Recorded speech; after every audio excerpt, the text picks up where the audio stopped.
अस्सलाम वालेकुम स्टूडेंट्स। तो इस वीडियो में हम बात करने वाले हैं कि किसी भी आयन के ऊपर चार्ज को हम कैसे कैलकुलेट करते हैं। चार्ज ऑन आयन, कितना चार्ज होगा उसको कैसे कैलकुलेट किया जा सकता है। सिंपल मैथमेटिक्स के ज़रिए हम इसको इजीली कैलकुलेट कर सकते हैं। हमें पता है आयन्स बनते कैसे हैं।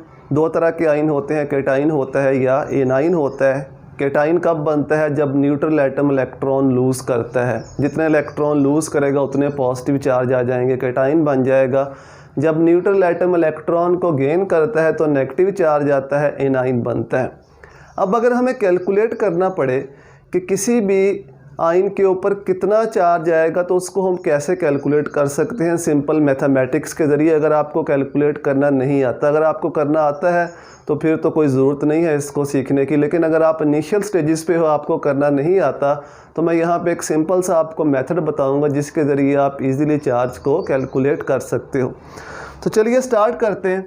पहले सिंपल एक लेते हैं मॉलिक्यूल। सपोज़ हमारे पास ये एक न्यूट्रल मॉलिक्यूल है, इसमें एक इलेक्ट्रॉन हमने ऐड कर दिया तो इसके ऊपर कितना चार्ज आएगा ये हमने बताना है। तो आपने ये देखना है कि इसके ऊपर पहले कितना चार्ज है, 0। एक इलेक्ट्रॉन ऐड हो रहा है तो -1। कितना आंसर आ जाएगा इसका? -1। इसका मतलब है कि जो नई स्पीशी बनेगी उसके ऊपर चार्ज कितना होगा? -1 होगा।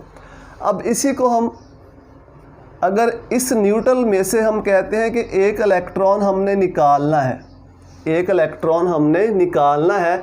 जब हम इलेक्ट्रॉन को निकालेंगे तो यहाँ पे साइन चेंज कर देंगे। जब ऐड होगा तो साइन नेगेटिव ही रहेगा यहाँ पे, लेकिन जब इलेक्ट्रॉन को हम निकालेंगे तो उस वक़्त फिर जो साइन होगा वो चेंज हो जाएगा। यहाँ पे आपने पॉजिटिव कर देना, जितने इलेक्ट्रॉन निकल रहे होंगे उतना पॉजिटिव यहाँ पे आ जाएगा। देखो पहले कितना चार्ज है इसके ऊपर, 0, न्यूट्रल है। एक इलेक्ट्रॉन निकल रहा है तो +1, तो ओवरऑल चार्ज कितना हो जाएगा? +1। तो जो नई स्पीशी बनेगी उसके ऊपर चार्ज कितना होगा? +1 होगा। चलिए अब देखते हैं। ये हमारे पास एक आयन है, इसके ऊपर पहले से ही चार्ज मौजूद है, -1 चार्ज मौजूद है। हमने इसके अंदर 2 इलेक्ट्रॉन और ऐड कर दिए। अब जब इलेक्ट्रॉन ऐड करने हैं तो मैंने बताया जो साइन रखना है वो माइनस का ही रखना है। पहले से कितना चार्ज है? -1। 2 इलेक्ट्रॉन और आ गए, -2।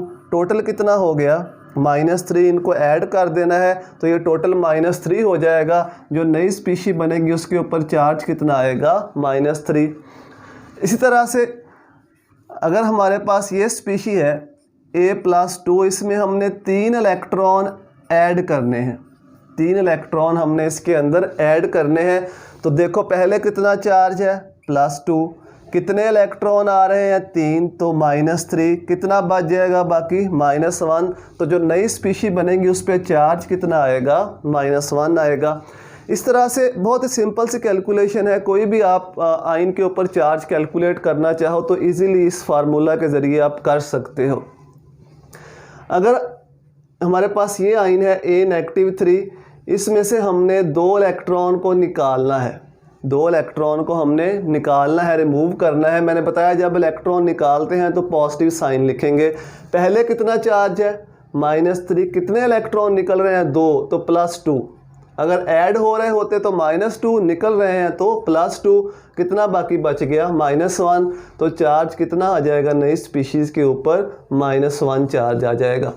इस तरह से अगर हमारे पास ये स्पीशी है, इसमें से हमने एक इलेक्ट्रॉन और निकालना है, इलेक्ट्रॉन हमने निकालना है, तो पहले कितना चार्ज है?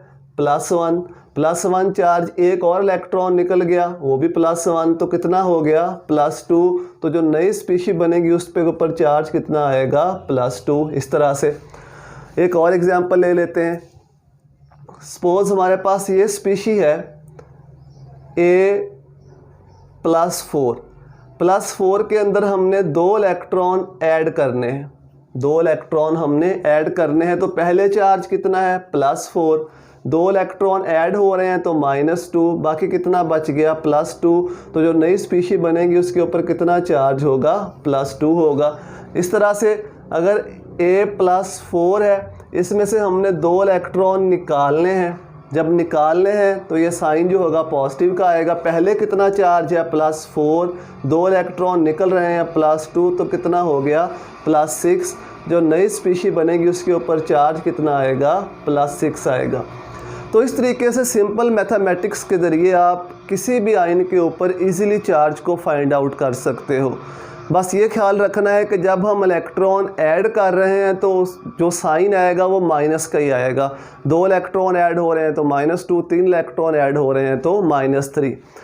इनिशियल एटम के ऊपर चार्ज देख लेना है कितना है, पहले वो लिख लेना है। फिर जितने इलेक्ट्रॉन अगर ऐड हो रहे हैं तो उतना माइनस लिखेंगे, अगर इलेक्ट्रॉन निकल रहे हैं तो उतना हम पॉजिटिव लिखेंगे और उसको सिंपल हम जो जमा नफ़ी करते हैं उसको वो कर देंगे। जो आंसर आएगा वो नए आयन के ऊपर जो है वो चार्ज होगा।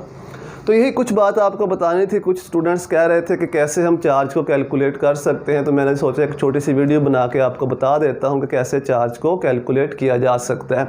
अगर आपको वीडियो हेल्पफुल लगती है दोस्तों के साथ शेयर करें, उनको भी बताएं ताकि वो भी हेल्प ले सकें। दुआओं में याद रखिएगा। अल्लाह हाफिज़।